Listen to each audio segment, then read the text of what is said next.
السلام علیکم ورحمۃ اللہ وبرکاتہ۔ اللہم صلی علی سیدنا محمد وعلی آل سیدنا محمد افضل صلواتک بعدد معلوماتک وبارک وسلم علیہ۔ برادران اسلام، حج کے ایام نزدیک ہے تو مجھے ایک واقعہ یاد آیا۔ میں نے کہا یہ واقعہ آپ لوگوں کے ساتھ شیئر ہونا چاہیے۔ 2012 آج سے 13 سال پہلے، تو ان سالوں میں میرا روٹین ہوتا تھا کہ ربیع الاول شریف میں بھی عمرے کی ادائیگی کے لیے جاتا تھا اور رمضان المبارک میں بھی۔ تو پھر جب یہ کرونا وغیرہ آ گیا تو سارا سسٹم کو بریک لگ گیا اور معاملات ڈسٹرب ہو گئے۔ تو مدینۃ المنورہ میں ایک بابا جی رہتے تھے، اس کا نام تھا الحاج شریف درویش مدنی۔ چھوٹے سے قد سے، چھوٹی چھوٹی داڑھی، اور ہمارے ساتھ بہت اس کی شفقت، محبت اور پیار۔ تو رمضان المبارک گزر گیا اور ہم نے واپس بھی آنا تھا، لیکن شوال، اب مجھے یاد نہیں ہے، اللہ مجھے معاف فرما دے، لیکن یہ 12 کے بعد شوال کی بات ہے۔ تو ایک دن یہ عصر اور مغرب کے درمیان وہاں ختم خواجگان کبیر 4 سلاسل کے وہ، اور پھر درود التنجینہ میں ذرا زیادہ پڑھتا تھا، اور بھی مصبات یا شرملیات اسباق۔ تو وہاں پہ عصر پہلے ہوتی ہے تو مغرب تک تقریباً 2 گھنٹے سے زیادہ وقت مل جاتا ہے۔ تو میں باب بلال سے جنت البقیع کی طرف نکل رہا تھا، تو بابا درویش مدنی کے ہاتھ میں قرآن مجید ہے اور تلاوت کر رہے۔ جیسے مجھ پہ نظر پڑی تو مجھے کہا آغا جی بات سنو۔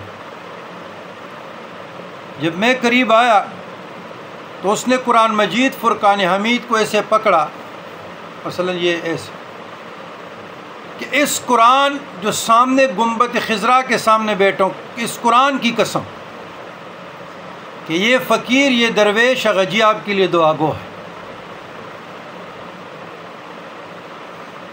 پھر مجھے کہا کہ حج کی ادائیگی ہوئی ہے کہ نہیں؟ میں نے کہا عمروں کے لیے آ رہا ہوں اور ابھی حج کی ادائیگی تو نہیں ہوئی، عمروں کے لیے برابر آ رہا ہوں۔ تو مجھے کہا کہ حج بحرمت مصطفیٰ صلی اللہ علیہ وسلم آپ میرے لیے دعا گو رہیں گے، اسی سال حج ہوگی۔ حج بھی ہوگا، پروٹوکول سے ہوگا، اور اللہ آپ کے مال میں اور برکت میں، مال میں، اولاد میں بہت برکت عطا فرمائے، اللہ آپ کے لنگر میں بہت برکت عطا فرمائے، اور آپ سے سینکڑوں لاکھوں قلوب منور ہو اور فیوزات و برکات ہو۔ اور جلال میں آگے دعائیں مانگ رہے۔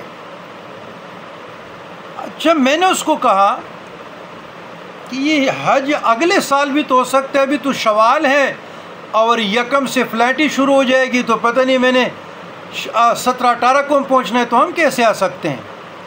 وہ کہتے اسی سال آپ آئیں گے، یہ آپ کا کام نہیں ہے، آپ تیاری پکڑیں۔ اچھا جی، یقین کریں کہ جیسے لاہور میں ہماری جو فلائٹ تھی سعودی ایئرلائن لینڈ کر گئی، تو یہ محترمہ ہماری بہن باجی روبینہ سلیحری اور اس کا میاں نور احمد رانجھا، یہ پرویز الہی کی لیپالک بیٹی ہے، اور منسٹر بھی رہی ہے 4-5 سال اس دور میں جب چودھری صاحب چیف منسٹر تھے۔ اچھا وہ استقبال کے لیے کھڑے ہیں کہ حضرت جی آپ نے کھانا میرے گھر میں کھانا ہے، سامان بھی آ جائے گا، سب کچھ بھی آ جائے گا، اور ہمیں زبردستی اپنے گھر لے گئے طفیل روڈ پہ، تو مجھے کہا پاسپورٹ دے دیں، تو مجھ سے پاسپورٹ بھی لے لیا، شناختی کارڈ بھی لے لیا، اور کہا کہ آپ حج کے لیے تیاری کریں، میرے ساتھ 2 ویزے آئے ہیں، اگر دوسرا بھی کوئی جانا چاہتے ہیں اسپیشل تو آپ جائیں۔ تو میں پھر کچھ دنوں کے بعد 2012 میں حج پہ آیا، اور یہ وہ شریف درویش کی کرامت سمجھیں، دعا سمجھیں، بہت بڑے ولی اللہ ہے، اللہ اس کی درجات بلند فرمائے، اور عالم کبیر بھی ہیں۔ تو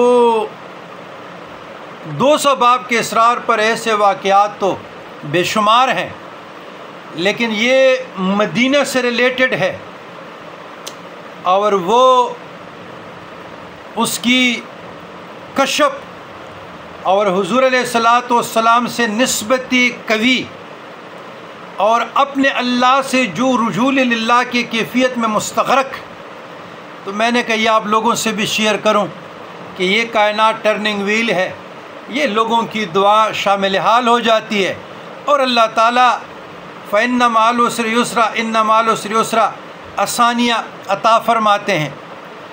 تو وہ حج بھی ہو گیا، اور اس کے بعد پھر 2014 میں بھی چلے گئے، اور عمرے بھی ہو رہے ہیں۔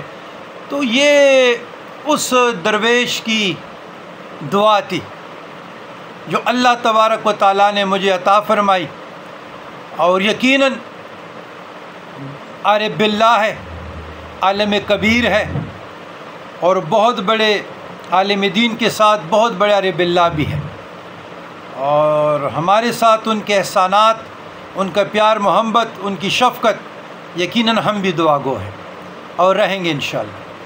اللہم ربنا آتنا فی الدنیا حسنۃ وفی الآخرہ حسنۃ وقنا عذاب النار۔